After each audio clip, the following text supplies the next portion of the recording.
नमस्कार मित्रों, मैं राहुल लाल।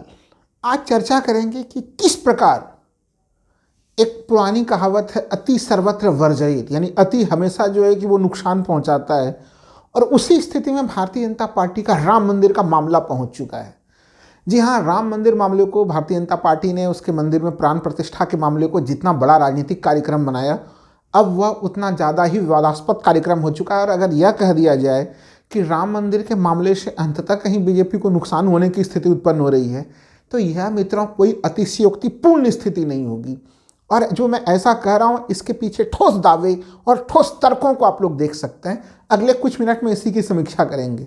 और यही कारण है कि कांग्रेस जैसी पार्टी को भी, जिसने कि काफ़ी लंबे समय से जो है कि इस मामले पे चिंतन विचार विमर्श किया, कांग्रेस ने भी स्पष्ट तौर पे मना कर दिया कि वो 22 जनवरी के प्राण प्रतिष्ठा के कार्यक्रम में शामिल नहीं होगी। यानी अब मल्लिकार्जुन खड़गे, सोनिया गांधी, अधीर रंजन अब उस कार्यक्रम में शामिल नहीं होंगे। हालांकि उनके शामिल नहीं होने की घोषणा के बाद से भारतीय जनता पार्टी काफ़ी हमलावर हो गई है, लेकिन वही भारतीय जनता पार्टी चुप्पी साधे हुए है, क्योंकि देश के चारों शंकराचार्यों ने भी उस मंदिर के प्राण प्रतिष्ठा यानी राम मंदिर के प्राण प्रतिष्ठा कार्यक्रम में भाग लेने से इनकार कर दिया है।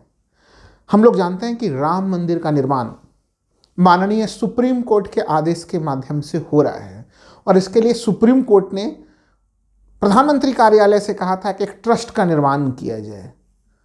ट्रस्ट का निर्माण राम मंदिर के निर्माण करने के लिए था, लेकिन वो ट्रस्ट और विशेषकर ट्रस्ट के चंपतराय खुद विवादों के दायरे में आ गए। वो कई तरह के बयान देते हैं, और जिस तरह से इस ट्रस्ट ने निमंत्रण देने के नाम पे मर्यादा पुरुषोत्तम राम के मानकों का उल्लंघन किया, उस आधार पे तो पहले से ही ट्रस्ट जो है कि वो लगातार आरोपों के दायरे में आ रहा था। पहले कहा गया कि केवल राष्ट्रीय पार्टियों को निमंत्रण दिया जाएगा, राष्ट्रीय पार्टियों के बाद फिर उसमें कहा गया कि क्षेत्रीय दलों को निमंत्रण दिया जाएगा। जिस पार्टी के केवल एक विधायक हैं महाराष्ट्र के, उनको तो यहाँ पे राज ठाकरे को निमंत्रण दिया गया है, लेकिन उद्धव ठाकरे को निमंत्रण नहीं दिया गया है। अखिलेश यादव को दिया गया है, यानी किसी को दे रहे हैं, किसी को नहीं दे रहे हैं। यानी कोई भी एक मानक की तो पहले ही कमी रही इसमें। दूसरी जो सबसे महत्वपूर्ण चीज़ है, जिसके ऊपर मैं अगर ये चीज़ कहूँ कि अब जैसे जैसे धीरे धीरे 22 जनवरी का समय करीब आता जा रहा है, वैसे वैसे राम मंदिर मामले में विवाद घटने के बजाय बढ़ते चले जा रहे हैं, तो कोई अतिशयोक्तिपूर्ण स्थिति नहीं होगी। सबसे पहला विवाद तो उस समय से शुरू हुआ कि निमंत्रण देने के मामले पे, कि किसको निमंत्रण दें, किसको निमंत्रण नहीं दें। बड़े बड़े फिल्म स्टारों को निमंत्रण दिया जा रहा है। क्या वो फिल्म स्टार्स मर्यादा पुरुषोत्तम राम के जो है कि मर्यादाओं का पालन करते हैं, उसके लिए उनको आमंत्रण दिया जा रहा है। बड़े बड़े दिग्गज उद्योगपतियों को दिया जा रहा है, जिसमें अडानी अंबानी प्रमुख हैं। अडानी के ऊपर ढेर सारे आरोप जो है कि पिछले पूरे 2023 में लगते रहे। बहुत सारे चीज़ों के तब तक जांच पड़ताल ही नहीं हुए हैं। खुद सुप्रीम कोर्ट ने भी काफ़ी हद तक रियायत दे दी। उस कारण से माननीय सुप्रीम कोर्ट भी जो है कि बहुत सारे आलोचनाओं के दायरे में है उस प्रकरण में, अडानी के प्रकरण में। लेकिन उन सबों से हटके जो मूल विषय वस्तु है कि जो ट्रस्ट है उसका काम क्या था, मंदिर निर्माण की प्रक्रिया को तय करना, कि मंदिर के भीतर पूजा प्रतिष्ठान कैसे हो उसे तय करना उसका काम था। सनातन जो 22 जनवरी को वो राम मंदिर का वहाँ पे प्राण प्रतिष्ठा का कार्यक्रम है, उस कार्यक्रम के ऊपर सबसे बड़े जो आरोप लगे हैं, वो आरोप यही लग रहे हैं कि उसमें सनातन की मर्यादाओं को तार तार किया जा रहा है। और मित्रों, ये आरोप कोई सामान्य तरफ कोई पॉलिटिकल आरोप नहीं है। ये आरोप सबसे पहले अगर लगा तो गोवर्धन पीठपुरी जो कि जगन्नाथपुरी की पीठ है, स्वामी श्री निश्चलानंद सरस्वती जी की तरफ से सबसे पहले जो है कि एक वीडियो वायरल होता है, जहाँ पे वो कहते हैं कि एक अंतर करना पड़ता है। देश में एक राजनीतिक तंत्र है, दूसरा देश में एक धार्मिक तंत्र है। पूरा पूजा पाठ का कामकाज जो है कि प्रधानमंत्री अब धर्मगुरु की भूमिका में आ रहे हैं, और उन्होंने उसी समय कह दिया था कि मैं वहाँ पर यूँ केवल ताली बजाने के लिए नहीं जाऊँगा। उन्होंने प्रधानमंत्री की मिमिक्री करके उनके प्रणाम करने की, वो यूं प्रणाम करेंगे और मैं ताली बजाऊंगा, ये स्थितियां अभी नहीं आई हैं। उसके बाद गोवर्धन पीठ यानी कि जो जोशीमठ में पीठ है, वहाँ के पीठ के जो शंकराचार्य हैं, देश भर में 4 शंकराचार्य हैं, ध्यान होना चाहिए। 16वीं शताब्दी में आदि शंकराचार्य ने सनातन धर्म को बिल्कुल एकजुट करने के लिए उत्तर दक्षिण पूर्व पश्चिम हर जगह एक एक पीठों की स्थापना की थी। जो दक्षिण में पीठ है वो श्रृंगेरी पीठ कहलाता है, जो पूरब में पीठ है वो गोवर्धन पीठ जो है जगन्नाथपुरी का कहलाता है, जो पश्चिम में की पीठ है वो द्वारिका पीठ कहलाता है, और जो उत्तर का पीठ है वो जोशीमठ का पीठ कहलाता है, ज्योतिर्मय पीठ। इन चारों जगह के शंकराचार्यों ने स्पष्ट कर दिया कि वो राम मंदिर के प्राण प्रतिष्ठा कार्यक्रम में शामिल नहीं होंगे। मित्रों, उन्होंने ये नहीं कहा कि राम मंदिर नहीं बनना चाहिए, राम मंदिर बनने का स्वागत हर कोई कर रहा है, लेकिन उसमें सनातन धर्म के मूल्यों का पालन नहीं हो रहा है। अभी इसमें राम मंदिर अधूरा है, यानी कि राम मंदिर का शिखर का निर्माण नहीं हुआ है। मित्रों, राम मंदिर का जब शिखर का निर्माण हो जाता तो उसके ऊपर जब प्राण प्रतिष्ठा के कार्यक्रम में इन चारों शंकराचार्य जिसके ऊपर वो चारों के चारों एकमत हैं, उनका कहना है, और यही मामला कांग्रेस पार्टी ने भी उठाया है कि अधूरे मंदिर में हम नहीं जाएंगे, वो भारतीय जनता पार्टी का एक पॉलिटिकल कार्यक्रम है, क्योंकि मंदिर अगर पूरा होता, सनातन वैदिक विधान से सारे काम होते, तब तो वो जरूर जाते। तो शंकराचार्यों के अनुसार सबसे पहले मंदिर का शिखर बनना चाहिए था, फिर प्राण प्रतिष्ठा के दरमियान में मंदिर के शिखर पर कलश स्थापना, और फिर धर्म ध्वज की पूजा होने के साथ ही प्राण प्रतिष्ठा होती है। लेकिन जब मंदिर का शिखर ही नहीं बना है तो फिर शिखर पे कलश स्थापना कैसे होगी, फिर वो धर्म ध्वज कैसे स्थापित होगा। तो इन शंकराचार्यों का ये कहना था कि सबसे बेहतर होता 17 अप्रैल की तिथि को मंदिर में प्राण प्रतिष्ठा की जाती, 17 अप्रैल अर्थात रामनवमी का समय। लेकिन माननीय प्रधानमंत्री जी 17 अप्रैल तक का इंतजार कैसे करते, क्योंकि चुनाव से पहले एक तरह से अयोध्या के मामले को उठाना था, जो बार बार हर तरफ अभी हम लोग देख रहे हैं कि उसी मामले को उठाया जा रहा है। और दूसरी जो बड़े सवाल उठाए जा रहे हैं धर्मगुरुओं की तरफ से ही, कि शंकराचार्य ने तो सनातन धर्म के लिए जो है कि क्या दिशा निर्देश हो, तमाम तरह की चीज़ों के लिए किसको अधिकृत किया था, आदि शंकराचार्य ने चार पीठ बना के शंकराचार्य को ये सारी जिम्मेदारी दी थी। लेकिन ये आरएसएस वालों की ये जिम्मेदारी कहाँ से मिल गई, वो किस अधिकार आधार पे जो है कि सब जगह निमंत्रण पत्र बांटे घूम रहे हैं। तो ये सब कई सारे विवाद के मुद्दे हैं इस समय। नंबर 2 जो मामला सबसे ज़्यादा गर्म है इस समय, चंपत राय जी का बयान। भाई, चंपत राय ने जब एक मामला उठा स्वामी श्री अविमुक्तेश्वरानंद जी के तरफ से, यानी कि जो जोशीमठ पीठ के पीठाधीश हैं, शंकराचार्य हैं, उन्होंने कहा कि भाई मंदिर का सारा कामकाज वैदिक रीति रिवाजों से, सनातन रीति रिवाजों से होना चाहिए।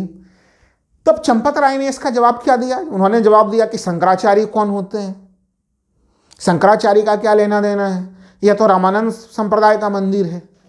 जबकि शंकराचार्य जो ज्योतिषमय जोशी पीठ के, उनका ये कहना था कि भाई हमने कब उस मंदिर के ऊपर अपनी दावेदारी ठोकी है, हमने कोई दावेदारी नहीं ठोकी है। लेकिन शंकराचार्य का कार्य किसी मंदिर के ऊपर अपनी दावेदारी ठोकना नहीं है, अपितु पॉलिसी मेकिंग, यानी पूरा प्रोसेस कैसा होना चाहिए धर्म ग्रंथों के अनुसार, उसके ऊपर प्रकाश डालना है। और उस संपूर्ण मामले में आप अगर उस मंदिर को रामानंद संप्रदाय को देना है तो दे दीजिए रामानंद संप्रदाय को, चंपत राय जी। फिर रामानंद संप्रदाय को अपने ढंग से जो है कि उसको पूजा अधिष्ठान करने दीजिए, उसे अपने ढंग से प्राण प्रतिष्ठा स्थापित करने दीजिए। तो ये तमाम मामले जो है चंपत राय, जो कि पहले भी विवादों के दायरे में रहे हैं, और चंपत राय के इस बयान से कि कौन होते हैं शंकराचार्य, उसने भी दुनिया के करोड़ों जो हिंदू हैं उनको उनकी भावनाओं को आहत किया है। जब माननीय प्रधानमंत्री जी ये बयान देते हैं कि हमने मर्यादा पुरुषोत्तम राम के को जो है कि छत प्रदान किया और 4 करोड़ देशवासियों को भी छत प्रदान किया, तो मित्रों वो बयान भी कुछ ऐसा ही बयान था जहाँ पे कि मर्यादा पुरुषोत्तम भगवान श्री राम को कहीं न कहीं एक लाभार्थी बना दिया गया था। तो इन सब मामलों में, यानी कि अगर मैं ये कह दूं कि अति उत्साह में और इस राम मंदिर के मामले को एक मुद्दा बनाए जाने के कारण से कि पॉलिटिकल एक मुद्दा बने, इसके जो लाभ की स्थितियां पहले काफ़ी ज़्यादा ज़बरदस्त बनती हुई दिख रही थी, ये नुकसान के तरफ जो है कि बढ़ती हुई दिख रही है। अब तो लोग ये भी कह रहे हैं, चूँकि चंपत राय का जो बयान है टोटल, वो उन्होंने बीच में एक बयान और दे दिया है कि चंपत राय जी ने कहा कि जो माननीय प्रधानमंत्री हैं वो भगवान विष्णु के अवतार हैं। अब इसके ऊपर भी लोगों ने कई सारे प्रश्न उठा दिए कि भाई आप प्रधानमंत्री की प्रशंसा करते करते उन्हें आप खुद भगवान कैसे बना दे रहे हैं उन्हें, क्योंकि धार्मिक कार्य और राजनीतिक कार्य बिल्कुल दोनों अलग अलग हैं। और चारों शंकराचार्यों ने इसी मामले पर प्रश्न उठाया है कि इस समय जो स्थितियां बनी हुई हैं धर्म के लिए और सनातन धर्म के लिए, वो बिल्कुल एक नुकसान की स्थिति हुई है। आप धर्म में राजनीति का इतना ज़्यादा प्रवेश कर दे रहे हैं कि जो धर्म ध्वज संभालने वाले शंकराचार्य हैं उनके भावनाओं को भी सुनने के लिए कोई तैयार नहीं है। यानी जो सरकार ये दावा वादा करती है कि मैं हिंदुत्व का सबसे ज़्यादा ध्यान रखता हूँ, बीजेपी हिंदुत्व का ध्यान रखती है, वही शंकराचार्य के निर्देशों को मानने के लिए तैयार नहीं है। ये एक स्थिति बनी हुई है। और वहाँ चंपत राय भगवान से तुलना कर डालते हैं माननीय प्रधानमंत्री जी का। अब तो लोग मजाक में ये भी चीज़ कह रहे हैं कि भाई जब चलते फिरते विष्णु जी के अवतार मौजूद हैं प्रधानमंत्री जी के रूप में, तो फिर मंदिर में प्राण प्रतिष्ठा की क्या जरूरत है, माननीय प्रधानमंत्री जी को ही प्रतिष्ठित कर दिया जाए। ये व्यंग में लोग ऐसी चीज़ें कर रहे हैं। मुख्य चीज़ ये है कि जब एक लंबे अरसे के बाद माननीय सुप्रीम कोर्ट का एक निर्णय आता है और उस निर्णय का संपूर्ण देश ने सम्मान किया, तब ऐसे आनन फानन में भारतीय जनता पार्टी यूं श्रेय लेने के चक्कर में इसमें तमाम गड़बड़ियां कर दी रही हैं, जिससे उन्हें लाभ कम और नुकसान ज़्यादा होने की स्थिति बनती चली जा रही है। यही कारण है कि सबसे पहले देखिए विपक्ष के तमाम दल धीरे धीरे जो है राम मंदिर के इस संपूर्ण कार्यक्रम से दूरी बनाते हुए दिख रहे हैं। हालांकि एक चीज़ के ऊपर आप लोगों को ध्यान देना पड़ेगा कि सबसे शुरुआत में सीताराम येचुरी जो सीपीएम के नेता हैं, उन्होंने कहा कि वो इसमें शामिल नहीं होंगे, लेकिन उन्होंने जो तर्क दिए और जो कांग्रेस ने तर्क दिए अभी कि वो उनके नेता शामिल नहीं होंगे 22 जनवरी के इस कार्यक्रम में, दोनों के तर्कों में काफ़ी अंतर है। कांग्रेस के तर्क और शंकराचार्य के तर्क, जयराम रमेश ने जो प्रेस विज्ञप्ति निकाली है उसमें स्पष्ट रूप से दो तर्क दिए गए कांग्रेस के भाग नहीं लेने के लिए। प्रथम तर्क कि एक तरह से ये बीजेपी आरएसएस का प्योर पॉलिटिकल प्रोग्राम है ये, और नंबर 2 अधूरे मंदिर के भीतर गलत ढंग से जो है कि प्राण प्रतिष्ठा के कार्यक्रम में कांग्रेस क्यों भाग लेगी इसमें। और बिल्कुल यही चीज़ चारों के चारों शंकराचार्य भी कर रहे हैं। तो स्थिति यह है कि शंकराचार्य और कांग्रेस आज के समय में एक तरफ है। लोगों को आश्चर्य लगेगा सुन के कि देश के 4 शंकराचार्य और कांग्रेस एक तरफ हैं, और जो भारतीय जनता पार्टी 24 आवर हिंदुत्व का झंडा लेके करती है, भगवा झंडा लेके जो है कि तमाम दावे वादे करती है, वो दूसरे खेमे में शामिल है। इस समय सबसे बड़ा सवाल ये उठना शुरू हो चुका है, जो बार बार लोग सवाल पूछ रहे हैं कि सनातन को लेके क्या सनातन धर्म के नियम हैं, उसके व्याख्या का जब अंतिम अधिकार शंकराचार्य को दिया गया था। यहाँ पे सनातन की प्राचीन 16वीं शताब्दी से ये परंपरा चल रही थी आदि शंकराचार्य की तरफ से, और हम लोगों को भूलना नहीं चाहिए कि माननीय प्रधानमंत्री जी का गोबल्स लगाए हुए बड़ा सा एक फोटो आप लोगों ने देखा होगा केदारनाथ में, जब वो गए थे उद्घाटन करने के लिए वहाँ पे उस परिसर का, तो वहाँ पे आदि शंकराचार्य की बड़ी सी प्रतिमा भी लगाई गई थी। लेकिन सवाल अब लोग ये पूछ रहे हैं कि माननीय प्रधानमंत्री और संपूर्ण भारतीय जनता पार्टी केवल मूर्ति स्थापना के में और या फिर मूर्ति के सामने फोटो खिंचाने में ही विश्वास करते हैं, या फिर कुछ उन व्यक्तियों के मूल्यों में भी विश्वास करते हैं। अगर आदि शंकराचार्य के भव्य मूर्ति का निर्माण कराया जाता है तो फिर आदि शंकराचार्य के मूल्यों का प्रयोग क्यों नहीं किया जाता है। आप सोच के देखिए कि अभी राम मंदिर का में प्राण प्रतिष्ठा अभी हुई भी नहीं है, और हिंदू यानी सनातन को अलग अलग रूपों में बांटा जा रहा है कि रामानंद संप्रदाय को मंदिर दिया जाएगा। तो भाई आप जब कहा यह जा रहा है कि सनातन को एक करना है, तो फिर आप शैव शाक्य और रामानंद इस तरह से अलग अलग समूहों में क्यों बांट रहे हैं, जब संपूर्ण देश, मैं तो ये कह रहा हूँ कि मुस्लिम हो, दूसरे धर्म के तमाम अन्य लोग हों, वो सब भी जब इसका स्वागत कर रहे हैं, तो वैसे स्थिति में फिर ये बंटवारे की स्थिति क्यों लाई जा रही है। क्यों महज कुछ राजनीतिक स्वार्थ के लिए, मर्यादा पुरुषोत्तम के लिए भव्य दिव्य जो मंदिर का निर्माण हो रहा है, उसमें नियमों की इस प्रकार से खुलेआम उल्लंघन की स्थिति क्यों हो रही है। सवाल तब भी उठे थे मित्रों जब 5 अगस्त 2020 में इसकी जो है कि प्राण प्रतिष्ठा का कार्यक्रम रखा गया था। तब भी लोगों ने कहा था कि वो शुभ मुहूर्त का समय नहीं है, उस समय उसको नहीं किया जाना चाहिए मुहूर्त की दृष्टि से। तब भी कई सारे सवाल उठे थे। और दूसरा सवाल बार बार ये उठ रहा है कि पहले भी एक बार आपने गड़बड़ी की, फिर दूसरे बार भी फिर जो है कि इन धार्मिक कार्यों में धर्मगुरुओं को विश्वास में नहीं लिया जा रहा है। इस स्थिति में बीजेपी ने सनातन का सबसे ज़्यादा नुकसान कर दिया है, यह परसेप्शन लगातार जा रहा है। तो 2024 में भारतीय जनता पार्टी जरूर राम मंदिर को लेकर जनता के बीच में जा रही है, लेकिन वो कहीं न कहीं लगातार जैसे जैसे विवाद आते चले जा रहे हैं, और विशेषकर जिस प्रकार से 4 शंकराचार्यों ने वहाँ पर जाने का सबसे पहले उन्होंने कर दिया कि वो नहीं जाएंगे, और 4 शंकराचार्यों के बाद अब कांग्रेस ने भी ऐलान कर दिया है कि वो वहाँ नहीं जाएंगे। इससे भारतीय जनता पार्टी इस पूरे प्रकरण में भले वो जितना हमलावर दिखे, जितना आक्रामक दिखे, उनकी नींदें वो उड़ चुकी हैं। और साथ ही साथ जो एक और जो महत्वपूर्ण मामला है इस समय, वो मामला ये है कि देश की जनता काफ़ी हद तक अब समझ चुकी है कि जो भारतीय जनता पार्टी को जो उनका मुख्य काम होना चाहिए, अगर राम राज्य के मूल्यों के हिसाब से भी देखें तो उनको अपना रिपोर्ट कार्ड प्रस्तुत करना चाहिए और उन्हें बताना चाहिए कि पिछले 10 वर्ष के उनके शासनकाल में राम राज्य के कौन कौन से मूल्य खोजे जा सकते हैं, उन मूल्यों की क्या खोज की जा सकती है, उन्होंने राम राज्य की दृष्टि से ऐसे कौन से अनुकूल कार्य किए हैं। चाहे किसानों का मामला हो, वहाँ पे भी हम लोगों ने देखा कि वो मामला अब तक लंबित रहा। बड़े बड़े दिग्गज खिलाड़ियों को जो है कि रोते हुए जो है कि मेडल वापस करते हुए देखा हम लोगों ने, अपने पुरस्कार वापस करते हुए देखा। सरकार टस से मस नहीं हुई। किसानों के मामले में देखा कि अब तक किसानों को जो आश्वासन दिया गया था कि तमाम तरह की चीज़ों के लिए कमेटी बनेगी, वो कमेटी काम करेगी, उस मामले को भी ठंडे बस्ते में डाल दिया गया है।